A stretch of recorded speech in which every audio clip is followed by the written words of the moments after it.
Hello friends, स्वागत है आप लोग का हमारे YouTube channel nest online classes में। आज के इस वीडियो में यहाँ पर हम बिहार बोर्ड मैट्रिक एग्ज़ाम 2025 के लिए आप लोग को जो यहाँ पर मैथ के कुल 10 क्वेश्चन करने वाले हैं, जो कि आपके बहुत इम्पोर्टेंट क्वेश्चन है और ये जो है आपके एग्ज़ाम में बहुत बार पूछे भी गए हैं।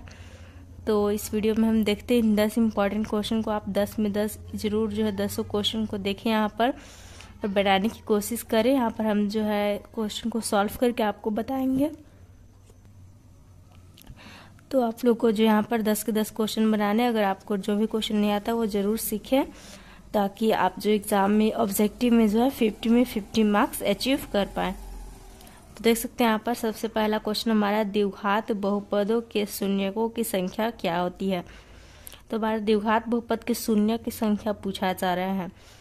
तो आपको बस इतना याद रखना है कि द्विघात बहुपद जब पूछे तो द्विव में क्या, आपको द्विव यानी क्या होता है, 2 होता है।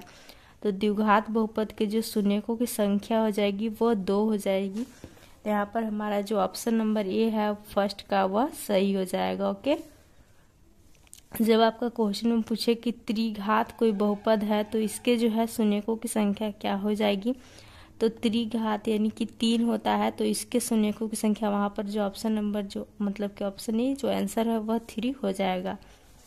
तो यह ध्यान रखना है।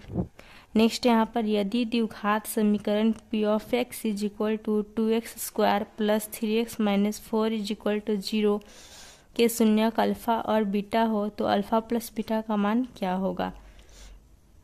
तो यह जो है क्वेश्चन यहाँ पर काफ़ी लॉन्ग किया है, लेकिन आपको इन सभी पे कुछ पे भी ध्यान नहीं देना है।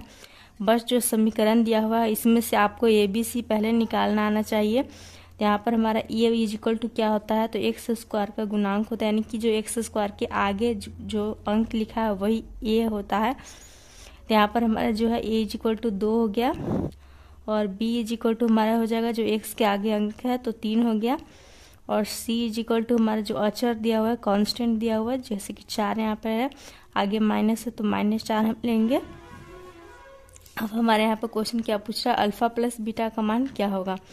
तो आपको फॉर्मूला जरूर याद रखना है, क्योंकि फॉर्मूला से आपके सारे ऑब्जेक्टिव यहाँ पर बनेंगे।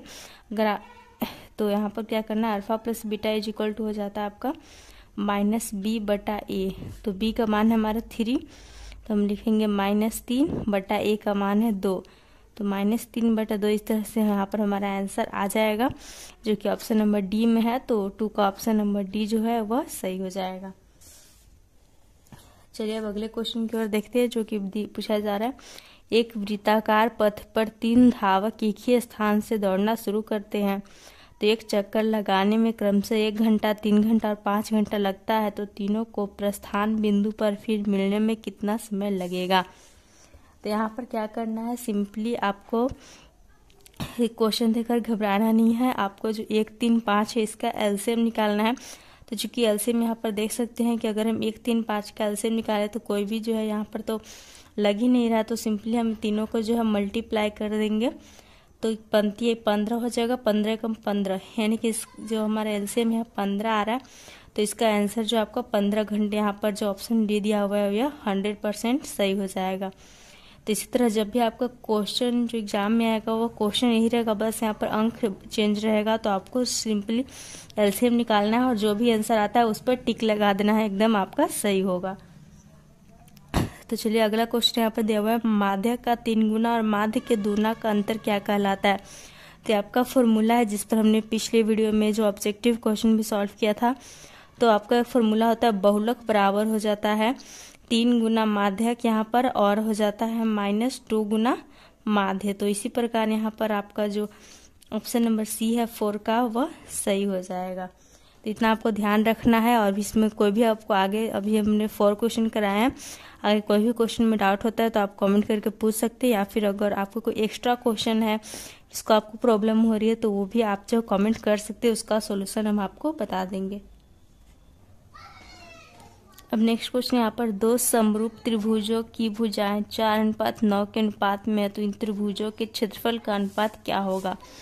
यानी कि आपका जो 2 समरूप त्रिभुज की भुजा दिया हुआ है 4:9 अनुपात में, और इसके क्षेत्रफल यानी कि एरिया का अनुपात पूछा जा रहा है। तो इसमें सिंपली आपको क्या करना है, जब भी आपका इस त्रिभुज टाइप का कोई भी क्वेश्चन रहे और यहाँ पर क्षेत्रफल दिया हो रहे या फिर त्रिज्या दिया रहे और क्षेत्रफल पूछे, तो आपको सिंपली जो इसका स्क्वायर लिखना है और आंसर में लगा देना है। तो ये हो जाएगा 4 का 16 अनुपात 9/81। तो 16/81 आपका ऑप्शन नंबर सी में है, इसको टिक कर देना है। अगर सॉल्व इसको करेंगे तो यहाँ पर ज़्यादा जो है मतलब कि टाइम लगेगा, तो आपको ऑब्जेक्टिव जो है फास्ट बनाना है ताकि सब्जेक्टिव के लिए टाइम मिले। तो इस प्रकार आप इस ट्रिक का यूज कर सकते हैं। अगला यहाँ पर कार्तीय तल में स्थित किसी बिंदु 6,4 के कोटि का मान क्या होगा। तो आपने जब भी यहाँ पर अपना पढ़ा होगा निर्देशांक जो मिति, उसमें देखा होगा कि ये जो हमारा एक x होता है एक y होता है, जो कि यहाँ पर 6 और 4 जिसकी जगह दिया हुआ है। तो ये क्या होता है हमारा, ये जो होता है ये भुज होता है और जो y होता है यह कोटि होता है। तो क्वेश्चन आपसे क्या पूछ रहा है, इसके कोटि का मान बताइए। तो y यानी कि यहाँ पर 4 दिया है, तो ये ऑप्शन नंबर बी जो है वह सही हो जाएगा। अगर भुज का मान पूछता तो हमारा 6 हो जाता। ठीक है, तो आपको एग्जाम में ध्यान रखना जरूर, क्वेश्चन आएगा ही आएगा, क्योंकि 100 क्वेश्चन आपके दिए रहते हैं, तो घुमा फिरा कर क्वेश्चन जो है रिपीट होते रहते हैं। नेक्स्ट क्वेश्चन यहाँ पर अर्धवृत्त का कोण पूछा जा रहा है कि कितना होता है, 90 डिग्री, 180 डिग्री, 120 डिग्री या फिर 60 डिग्री। तो अर्धवृत्त का कोण कितना होता है। तो एक वृत्त का कोण क्या होता है, एक वृत्त का कोण जो है 180 डिग्री हो जाता है आपका। तो अर्धवृत्त का कोण जो है उसका आधार यानी कि 90 डिग्री हो जाएगा। तो 7 का ऑप्शन नंबर ए जो है आपका सही हो जाएगा।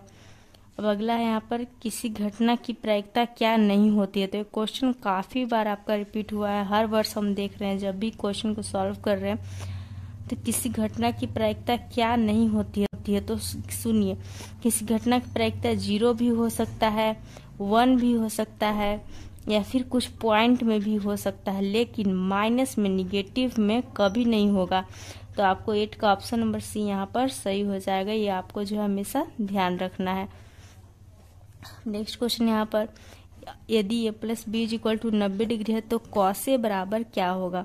तो जब हम cos a = लिखेंगे तो क्या होगा, तो ये का मान मैंने पूछ रहा है। तो a = हम यहाँ अगर यहाँ पर करेंगे तो 90 डिग्री माइनस b हो जाएगा। तो cos 90 डिग्री माइनस b = क्या होगा, तो cos 90 डिग्री माइनस थीटा = क्या होता है, साइन थीटा होता है। तो साइन और थीटा की जगह यहाँ पर क्या है, b है। तो देख सकते हैं साइन b कौन सा है, ऑप्शन नंबर सी में है। तो यहाँ पर हमारा ऑप्शन नंबर सी सही हो जाएगा। अब नेक्स्ट और लास्ट क्वेश्चन नंबर यहाँ पर 10 है हमारा, यदि 3 थीटा = 90 डिग्री है तो cos थीटा = क्या हो जाएगा। तो यहाँ पर थीटा का मान हम निकाल लेंगे, तो 90 डिग्री बटा 3 यहाँ पर हो जाएगा, तो हो जाएगा थीटा = 30 डिग्री।